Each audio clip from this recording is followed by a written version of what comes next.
চতিয়াৰ দক্ষিণ অঞ্চলত ভয়ংকৰ গৰাখহনীয়া চপৰে খহিছে ব্ৰহ্মপুত্ৰৰ মাটি ব্ৰহ্মপুত্ৰত জাহ গৈছে 15খনৰো অধিক গাঁও গৃহহীন হৈ পৰিছে হাজাৰ হাজাৰ পৰিয়াল বিশ্বনাথ ঘাট পানপুৰ মথাউৰিৰ ওপৰেদি নিৰ্মাণ কৰা ছুপাৰ হাইৱেলৈ অশনি সংকেত গৰাখহনীয়া ৰোধিবলৈ চৰকাৰে নিৰ্মাণ কৰা মথাউৰিত মুনাফা লুটাৰ অভিযোগ চতিয়াৰ দক্ষিণ অঞ্চলৰ শিঙিমাৰী আৰু শলমাৰী ৰাজহ গাঁৱত গৰাখহনীয়া তীব্ৰ কাল ৰূপ ধাৰণ কৰিছে নিদ্ৰা হৰণ কৰিছে নৈপৰীয়া ৰাইজৰ চৰকাৰে ঢাকঢোল বজাই বিশ্বনাথ ঘাট পানপুৰ মথাউৰিৰ ওপৰে নিৰ্মাণ কৰা ছুপাৰ হাইৱেলৈ অশনি সংকেত নমাই আনিছে তীব্ৰ গৰাখহনীয়াই ব্ৰহ্মপুত্ৰ নদীৰ গৰাখহনীয়াৰ পৰা মাত্ৰ 25 মিটাৰমান নিলগত হৈ পৰিছে বিশ্বনাথ ঘাট পানপুৰ মথাউৰি অঞ্চলটোৰ প্ৰায় 15খনৰো অধিক ৰাজহ গাঁও ইতিমধ্যে বিগত বৰ্ষসমূহত ব্ৰহ্মপুত্ৰ নদীয়ে গ্ৰাস কৰাৰ পিছত বহুতো পৰিয়ালে আজি গৃহহীন হৈ যি অৱশিষ্ট ভূমি আছিল সেয়াও ইতিমধ্যে ব্ৰহ্মপুত্ৰ নদীয়ে গ্ৰাস কৰি পেলাইছে অঞ্চলটোৰ ৰাইজৰ অভিযোগ বিভাগীয় কৰ্তৃপক্ষৰ চূড়ান্ত দায়িত্বহীনতাৰ বাবে অঞ্চলটোত দিনক দিনে বৃদ্ধি পাইছে গৰাখহনীয়াৰ কালৰূপ বৰ্তমান গৰাখহনীয়াই তীব্ৰ কালৰূপ ধাৰণ কৰা শিঙিমাৰী আৰু শলমাৰী অঞ্চলৰ 1000ৰো অধিক মিটাৰ গৰাখহনীয়া ৰোধিবলৈ জলসম্পদ বিভাগে মাত্ৰ 200 মেগা বেগ প্ৰেৰণ কৰিছে য'ত প্ৰয়োজন হৈ আছে 6000ৰো অধিক মেগা বেগৰ এতিয়া প্ৰশ্ন হয় শুই বহি সময় কটোৱা জলসম্পদ বিভাগৰ বিশ্বনাথ সংমণ্ডলৰ অভিযন্তা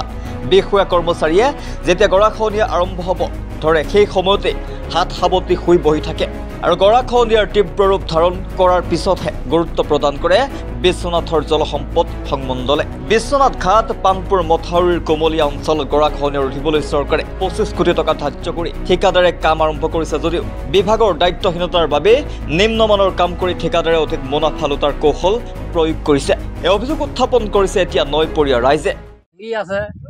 আছে পৰম্পৰা মই অনুৰোধ জনাইছোঁ আহি আছে ইয়াত 200 বস্তাৰ কাম দিছে 200 বস্তাৰ কাম নহ'ব অনুৰোধ কৰি কৈছোঁ 5000 মান বস্তা দিয়ক আৰু পদ্ম হাজৰিকাকে কৈছোঁ যে ইয়াত 200 বস্তা দিছে 200 বস্তাৰ কাম নহ'ব 5000 মান বস্তা দিয়ক আমি অনুৰোধ কৰি জনাইছোঁ গৰাখহনীয়া ৰূপটোত এইটো আমাৰ চিৰদিনীয়া সমস্যা বুলি ক'লেও ভুল নহ'ব আমাৰ ইয়াত আগতো বহুবাৰ কোটি কোটি টকা আমাৰ ইয়াত আবণ্টন দিছে চৰকাৰে কিন্তু আমাৰ বিভাগীয় কৰ্তৃপক্ষৰ কিছুমান মানুহ তেওঁলোকে কি কৰে চৰকাৰৰ ডিঙি ধৰি ঘূৰি ফুৰে বস্তা য'ত পৰিব 5000 তাত বস্তা পেলাব 2000 আপুনি এতিয়া ধৰক এই কোমলীয়া বাগান চেণ্টাৰৰ কামটোৱেই ধৰক তাত যিটো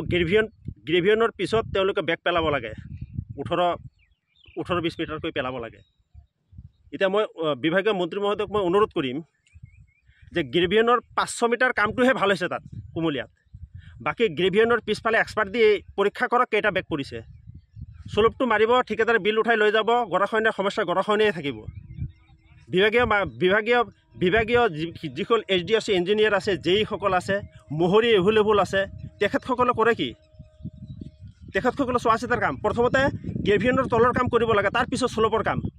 আৰু ইয়াত কোমলীয়াত হৈ আছে উল্টা কাম হৈ আছে চলপৰ কাম আগত কৰিছে তলত